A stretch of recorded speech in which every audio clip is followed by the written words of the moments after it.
good morning.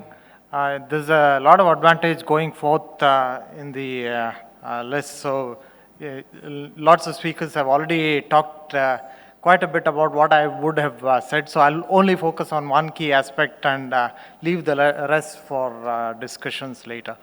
So, we all know why. What is the main reason mobility is evolving? And why are we at the cusp of change in the mobility domain globally? So the demographics are changing, the energy footprints are changing, the urbanization trends are changing. So all these are putting an extreme emphasis on how we move and what we do in terms of our mobility on a day-to-day basis. We also know that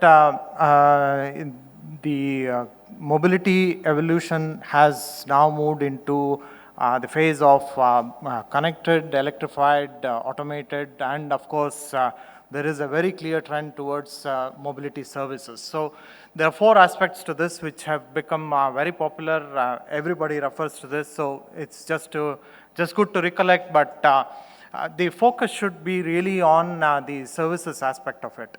So I will focus my few minutes on this aspect, which is evolving into a massive industry.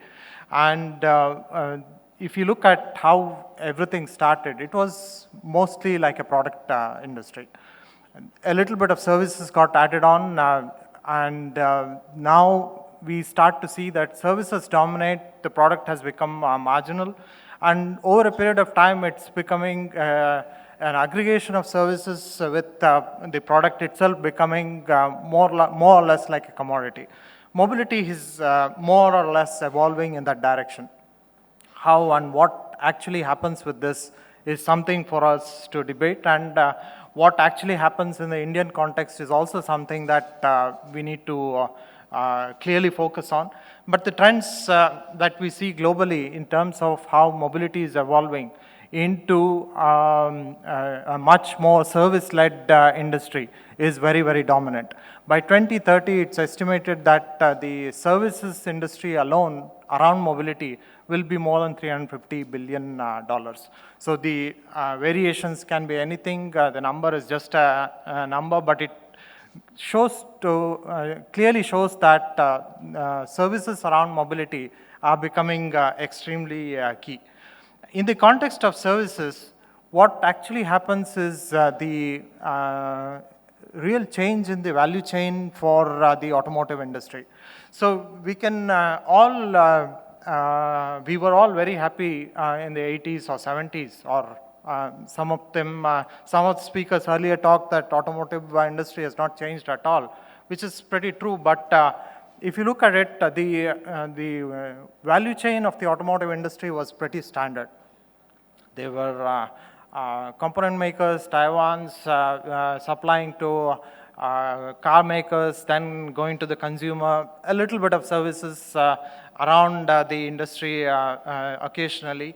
But if you start to look at it in terms of where it has evolved and what is happening today, the whole value chain has started to shake up. So one of the primary reasons why this is happening is also the thing I talked about earlier, the congruence of connected cars, the congruence of electric cars coming in, the impact of having autonomous cars in the future, the impact of having higher speed connectivity into the cars and in the infrastructure. So all this is making services become very dominant, and that's also causing a major change in the value chain. And this is something that we should be extremely watchful about, and where we play and what we do in this value chain is going to become extremely critical.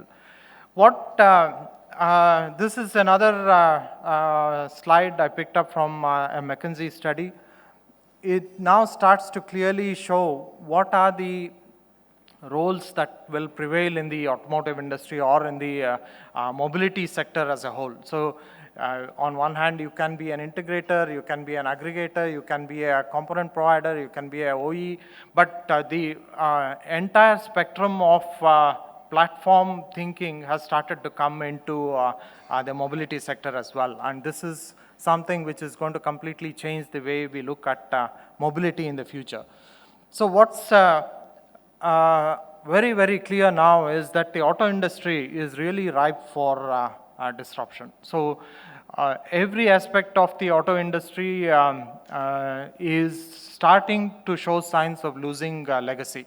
So be it in terms of shared mobility, be it in terms of electrification or energy as a service, including topics like white-labeled cars and even white-labeled component making. So there is an aggregation or total change in the value chain that's happening, which is causing quite a lot of disruption in the automotive value chain. And I think we need to be really cognizant of this.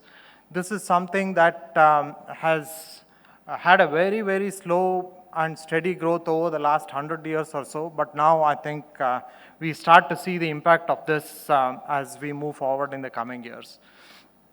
I leave you with this picture. We start to internally paint pictures of mobility for the future. How is it going to look like? What's likely the outcome? And the outcome is definitely going to be very different from what we see, what we've seen so far. And the pace of change is also going to be extremely quick and different. And I'll take the rest during the conversations we'll have later.